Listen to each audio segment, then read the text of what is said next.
Você que está aí, você já viu que tem uma novidade aí, né? Nós temos aí um collab, nós estamos com o canal da Thaís aqui junto. Então, já se inscreve, clica no inscrever-se e já se inscreve no dela também. Aproveita, porque lá também tem muitos conteúdos. Então, quando você for fazer o caminho de se inscrever, já clica no canal dela aqui, se inscreve e automaticamente você já vai estar recebendo notificações dos futuros conteúdos dela. Muito bacana isso, é um recurso bacana que está aqui e que vai favorecer muito as parcerias, né, de pessoas que estão aqui vindo colocar um bom trabalho. Lembre de deixar o teu like, de escrever os seus comentários aqui positivos, colocar sua positividade e dar mais um cliquezinho para enviar esse vídeo para pessoas que você quer ver bem, porque nós teremos hoje muitos relatos para que você possa também ter o seu aprendizado. Através do exemplo e situações que ocorrem, você pode identificar também coisas que podem estar acontecendo na tua vida. Então, fica conosco até o final para que você possa também se beneficiar de todos esses assuntos. Antes da gente fazer o primeiro relato, houve algumas perguntas numa outra participação tua, e uma das perguntas que eu achei interessante é assim, até que ponto, né, que essas memórias das reencarnações passadas podem ser acessíveis? Existe um limite para isso, numa questão proteção da vida atual, a reencarnação Uhum. atual, ou esse limite pode ser quebrado se isso for por poder beneficiar a pessoa? Tá. Então, vamos até já entrar na terapia. Como que funciona? Nós temos o arquivo acástico, são todas as nossas lembranças de todas as nossas vidas, né? Então, quando a gente acessa essa vida passada, o importante é acessar se fizer sentido para você, né? Então, na terapia, por exemplo, a egrégora, ela traz um pedacinho da vida passada da pessoa, Rafael, para a pessoa entender, para fazer sentido a vida dela naquele momento, naquele foco de tratamento, tá? Tem muitas coisas, às vezes a egrégora, ela diz assim, não precisa de uma história. E a egrégora traz alguns recados, às vezes puxão de orelha, mas a pessoa, de repente, não está preparada para ouvir aquela história. Então, é como se fosse não é uma regressão, muita gente me pergunta e confunde, né? Não é uma regressão. O que acontece? A egrégora entra, né, nos arquivos da pessoa, entende aquela vida que ela passou, onde tudo se originou e traz um pedacinho para ela entender o porquê que ela está passando isso aqui hoje. E isso faz parte da terapia. Não é. A gente já falou uma vez, né? A pessoa quer falar, eu quero saber se eu fui Cleópatra, se eu fui rei. Não é isso, né? A história que vem é que faz parte da terapia para dar consciência para a pessoa, tá? E antes da gente entrar no primeiro exemplo, que eu sei que tem exemplos muito interessantes aí, às vezes tem pessoas que naturalmente descrevem, né? Às vezes deve chegar, eu lembro de uma reencarnação, me vem sempre essa memória, me foi revelado. Sim. E aí, quando chega até você, já aconteceu de você falar, não, isso não é uma lembrança, isso aí é algo da tua mente. Como que a gente consegue diferenciar, então, colocar numa balança, ó, isso aqui é criação da mente da pessoa, isso aqui é um mecanismo de defesa, não, isso aqui realmente é uma memória de uma vida, de uma reencarnação passada e a gente precisa estar organizando. Tá. Muitas pessoas falam, eu acho, tem uns problemas, claro, ela fala, eu acho que eu fui um mago na outra vida. Eu acho que, até brinca, né, que eu joguei pedra na cruz. Eu acho que eu trabalhei e fiz muita gente infeliz. Mas, assim, às vezes é da cabeça da pessoa, né? Como que a gente diferencia isso? Claro que a gente vai entender 100% se é mesmo ou não fazendo a terapia, porque a egrégora vai trazer isso pra gente. Mas, muitas vezes, é um sentimento que a gente tem. Sabe quando a gente tem aquele sentimento, você fala, pô, isso aí eu tenho certeza que já aconteceu comigo, que vem lá do fundo da tua alma, né?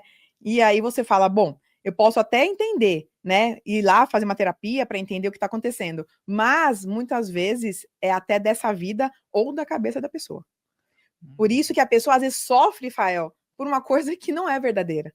Ela acha que é aquilo. Por isso que é importante a gente ter um aval da espiritualidade. Porque quem que ajuda a gente nesse momento? É a espiritualidade, não tem jeito. Então, comigo, com qualquer outro terapeuta, para entender se aquilo lá que ela está vivendo, às vezes a pessoa está vivendo aquilo, achando que era aquilo, e não é. E às vezes é trauma da infância, que não tem nada a ver com a parte espiritual. Por isso que a gente tem que entender o que é espiritual e o que é da psique da pessoa aqui, dessa vida, né, da infância, algum momento, algum trauma que ela passou e que ela originou alguma história na cabeça dela e ela acha que aquilo é a verdade absoluta. Então é importante E às vezes entender. quando vai contar, às vezes a pessoa fala assim, eu vou falar da minha vida passada, sempre tem um status, né, a pessoa Sim, coloca um status, quando ela vai falar, ela não quer falar de uma vida, por exemplo, eu mesmo sei de uma minha, que eu fui um Dalit lá na Índia. Quem Dalit, que é? Quem que se orgulha disso? né? Acho que não é bom. Ninguém, mas eu falo, já fui, ué, então quer dizer, que bom que eu tô assim agora. Sim, com Você certeza. entendeu? Eu fico feliz, porque, ué, teve um caminho espiritual também vindo daquele jeito. Sim, Eu tudo a gente tive, aprende. eu tive uma oportunidade espiritual por estar vindo daquele jeito. Sim, Eu falei, pô, que bom que eu não sou mais, né? Então, assim, tem as alegrias da gente também falar de coisas que a gente já passou, né, que foram difíceis. Eu acho que cabe nisso.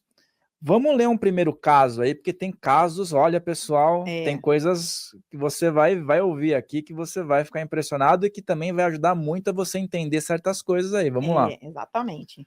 Bom, vamos pegar um caso. Eu trouxe um pouquinho de cada só para a gente entender.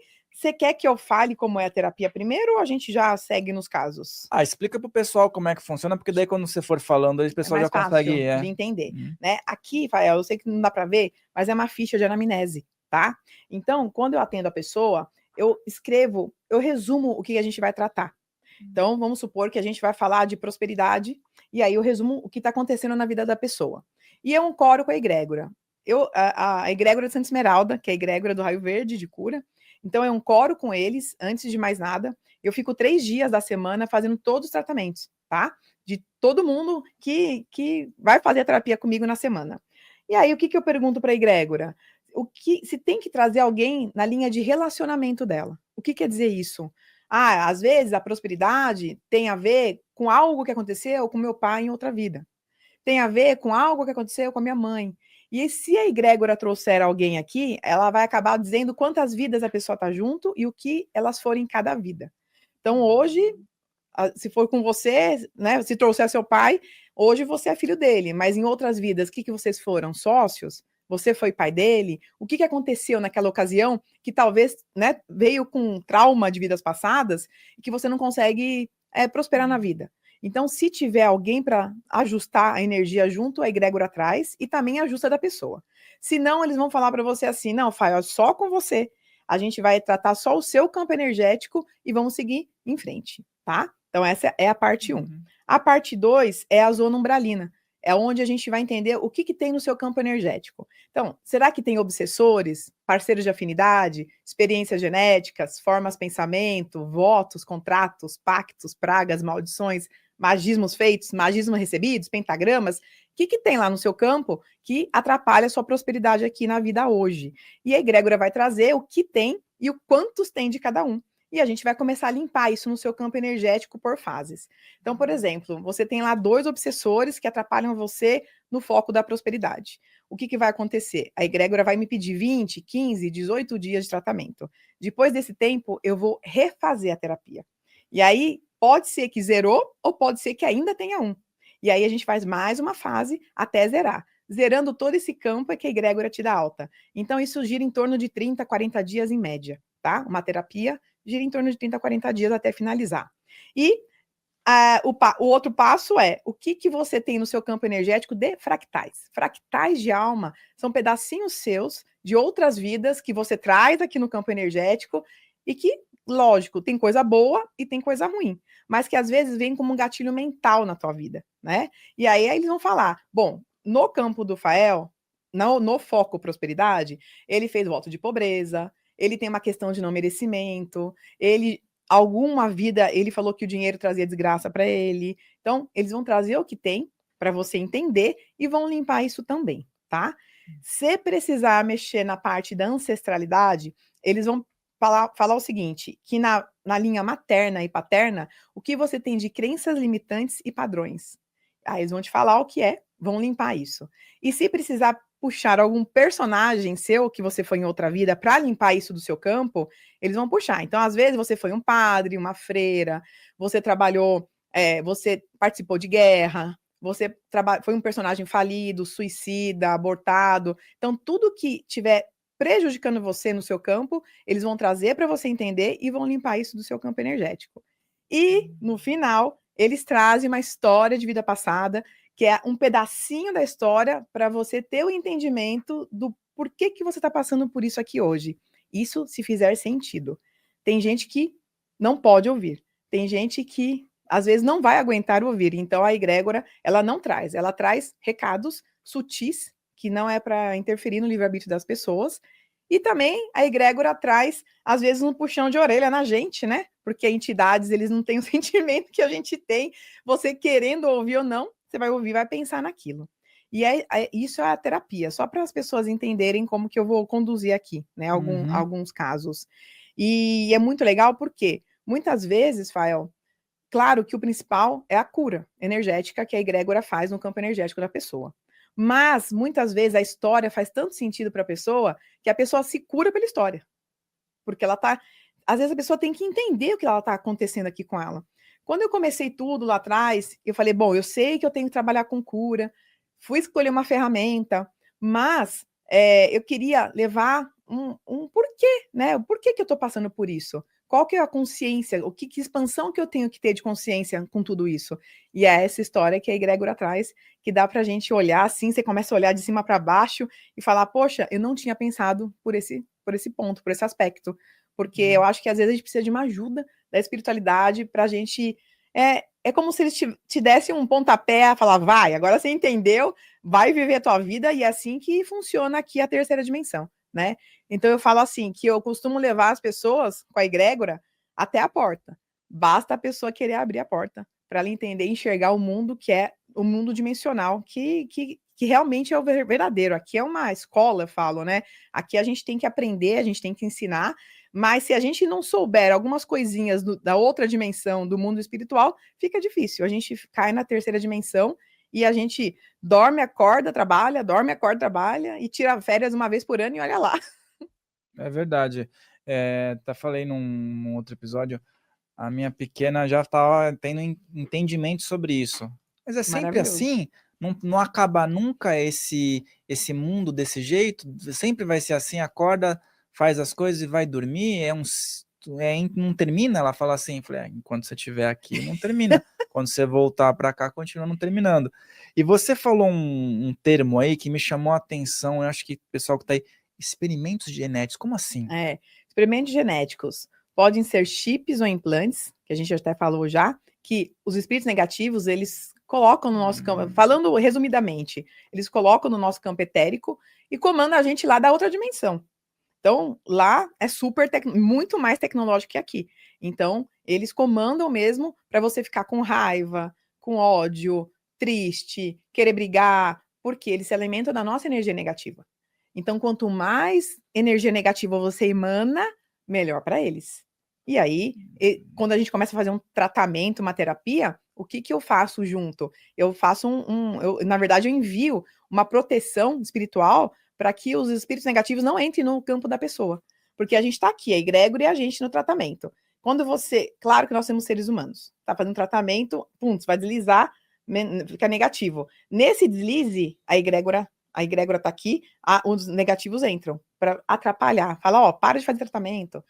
Que bobeira é essa, né? Começa a fazer um monte fazer a gente ter formas de pensamento e ajudar nisso, né, na parte negativa, para você parar o tratamento, porque eles não querem que a gente dê um salto, né? Tem uma expansão de consciência. Então, essa proteção, ela vai deixar as pessoas invisíveis, que é o Merkaba. Vai deixar as pessoas invisíveis para os espíritos, inclusive eu uso, e eu lido com obsessores todos os dias. Se não fosse bom, eu não estava aqui. Então, a gente fica, né, protegido para ficar com a mesma frequência com a egrégora. Se a pessoa falar, hoje eu estou... às vezes a pessoa fala, eu estou mais irritado hoje, eu estou mais estressado. Aí a pessoa me manda o WhatsApp, eu frequencio a pessoa para ficar junto com a frequência da egrégora, para a gente acelerar o tratamento. Então, eu estou com a pessoa do início ao fim, né? Se for 30 dias, 40 dias... Eu tenho cliente que já ficou 4 meses comigo, mas assim, são pontuais, né? Essas pessoas. Tem muito obsessor. Mas eu sempre estou lá ajudando e fazendo a pessoa tentar enxergar. Porque um tratamento desse ou qualquer outra terapia, o que acontece? A egrégora vai limpar o campo da pessoa. Mas a mudança está dentro de nós, concorda? O milagre somos nós. Se você não conseguir enxergar as coisas de tudo que a egrégora está te trazendo, acompanhar o tratamento, se você não tomar ação, para fazer algo que você realmente queira, nos focos do tratamento, por exemplo, quero prosperidade, mas então tem que tomar ação para isso, tem que começar a enxergar a vida de outro jeito. Se você não tomar essa ação, demora para acontecer. Porque a mudança é de dentro. Não adianta terceirizar. Tem gente que fala, mas em quanto tempo que vai mudar isso na minha vida? Eu falei, não sei, eu pergunto para você. Não, depende da pessoa. E às vezes as pessoas pensam, você trabalha com espiritualidade, né? Então beleza, não tem obsessor. Não, aí é que tem.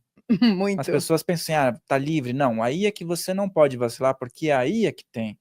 Que nem o padre da sua igreja tem obsessor, o pastor da sua igreja tem obsessor por perto.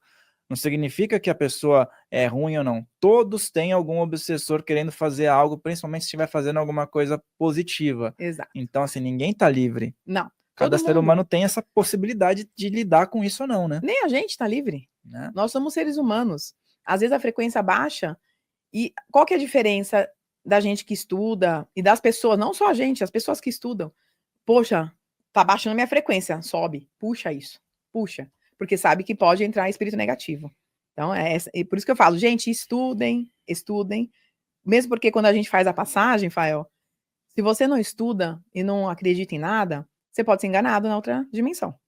Então, os espíritos negativos, eles adoram, né, se plasmar de anjo, de pessoas bonitas, de pessoas da família, para convencer você aí com eles. E a hora que você vê, você tá dentro de uma cilada mesmo. E você não estudou, então você não consegue nem sentir a energia daquele ser, né? Por isso que é importante estudar. Lobo em pele de cordeiro, né? Exato. E aí, já tô vendo uma ficha aí. Vamos ver. Pessoal, nós vamos preservar os nomes das pessoas, tá? Para que venha só como um fator de estudo para você que tá em casa. Então, ela não vai falar os nomes, mas vai falar a situação, tá ok? Ó, eu vou pôr o meu óculos aqui, que senão o negócio aqui...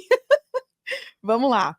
Bom, uma cliente, eu vou escrever o foco, só para a pessoa entender o que foi o foco do tratamento. Ela estava com falta de energia, procrastinação, né? E ela tinha dúvida em hora de decidir tudo, decidir as coisas. Ela não sabia se era certo, se era errado, então ela estava totalmente confusa. E ela queria tratar isso, né? E a parte financeira também, que ela não conseguia decidir o que ela queria fazer, então tudo atravancava na vida dela. Bom, a egrégora não pediu ninguém para tratar na linha dela, a egrégora pediu o tratamento só dela, porque isso estava no campo energético dela, não tinha ninguém envolvido, tá? E nós descobrimos que ela tinha 3 obsessores, 3 parceiros de afinidade, 3 experiências genéticas, 5 formas de pensamento, 4 votos, 2 contratos, 4 pactos, 3 pragas ou maldições, 2 magismos feitos, 4 recebidos e 2 pentagramas. E é normal todo mundo ter muita coisa. Tá? Porque nós tivemos milhares de vidas. A gente não tem noção que a gente fez. E a gente traz no nosso campo energético. Por isso que eu trato por foco. Porque, às vezes, um relacionamento familiar, um relacionamento amoroso, não tem nada a ver com esses aspectos. Então, a gente vai bem no ponto que tem que tratar mesmo, tá? E esses parceiros de afinidade que você mencionou, às vezes nem quer o mal da pessoa, mas tá atrapalhando a pessoa. Tá, é alguém que tem afinidade. Às vezes você bebe, então ele gosta de sentir o sabor daquilo. Às vezes você fuma, ele gosta de sentir o cigarro. Às vezes você reclama muito, ele gosta de ouvir as reclamações. É um cara que tá lá, mas não quer fazer mal para você, só que ele gosta do que você fala, igual como se fosse um amigo. Só que ele vai sugar sua energia. Então a gente atrai, são os encostos. A gente atrai esses parceiros de afinidade. E o que a egrégora pediu? Olha só, na primeira fase, a egrégora pediu 26 dias de tratamento. Então, depois de 26 dias, eu faço toda a terapia de novo e entendo se de 3 obsessores foi para 1 ou zerou. No caso dela, já zerou na segunda fase. Então, quando zera, a egrégora dá alta e a pessoa já está limpa de tudo aquilo lá. Daí a pessoa pergunta para mim, mas eu tô limpa disso? E do resto, né? E agora, vai voltar? Eu falei, isso aqui que a gente limpou, não. Mas se você não manter um pensamento bom, você vai atrair outros. Você vai na padaria, chutar o cachorro, chutar alguém, xingar alguém, você vai atrair outro parceiro de afinidade, né? Por isso que a gente fala, orai e vigiai 100% do dia. A gente tem que estar esperto para isso. Aí, o que mais tem? Os sentimentos, emoções e padrões dela, que estão atrapalhando ela, que são os fractais. Então, quais vieram? A parte afetiva, veio votos de pobreza e veio a rejeição. Então, são 3 aspectos que a gente tem que entender, que são os fractais que estão no campo energético dela e atrapalham ela na decisão, até com dinheiro. Então, a egrégora traz para a pessoa ver e limpa tudo isso também. E lá no final, a egrégora trouxe uma história. Bom, às vezes nem eu entendo minha letra, Rafael, porque a egrégora vai falando, é como se fosse uma psicografia. Me identifico também. Eu fico olhando, eu falava, nossa, e eu olhei para a pessoa, senão a pessoa não vai entender. Então, o que eles trouxeram? E uma de suas vidas, essa minha cliente, era uma pessoa muito feliz, mas mal sabia que seus pais já haviam decidido o seu futuro. Ela sonhava em casar e ter família, mas um dia seus pais a mandaram para um colégio de freiras para prepará-la para ser uma freira. Ela ficou tão frustrada e caiu em depressão, pois já havia traçado os planos da sua vida, mas lá fez o voto de pobreza e teve que ficar o resto da vida dela lá, porque naquela época era status a pessoa participar, né, da igreja ou de alguma... Na verdade, lá era a igreja mesmo, né, católica. Então, era status para a família e eles geralmente escolhiam algum filho para trabalhar para a igreja. Só que ela não queria isso. Então, o que aconteceu? Ela fez uma coisa que ela foi obrigada, ficou infeliz, fez voto de pobreza, fez voto de castidade, fez voto de tudo, porque ela foi obrigada também, e ela traz isso no campo energético dela hoje. Então, ela fica sem saber, ela procrastina as coisas, ela tem medo de decidir. Tudo que ela passou naquela vida, ela traz para essa vida. Então, tem uma restinha da história aqui, ó. Ela se sentiu rejeitada pela família, pois não iam visitá-la quase nunca. Ficou apática e triste e a vida toda por não poder tomar decisão da vida, da própria vida. Então, o que acontece com ela hoje? Ela não consegue tomar decisão da vida dela. Então, é uma história só para a pessoa entender. Por que ela procrastina? Por que ela não consegue tomar a decisão da vida dela, né? Por que ela não consegue ter dinheiro? Porque foi um combo aí, né? De rejeição. Lembra que eu falei dos fractais? Vou até ler de novo, ó. Rejeição, votos de pobreza e a parte afetiva. A parte afetiva porque os pais falaram vai e acabou. Ela não teve escolha, então ela achava que os pais não queriam mais nem saber dela, nem visitava ela direito. Voto de pobreza porque ela teve que fazer, que foi obrigada. E a rejeição foi que ela achou realmente que a família estava rejeitando ela, não queria mais ter contato. Então ela traz para a vida e aí de repente vem como gatilhos mentais aqui nessa vida e começa a ser a minha cliente de 1840 e não minha cliente de 2025.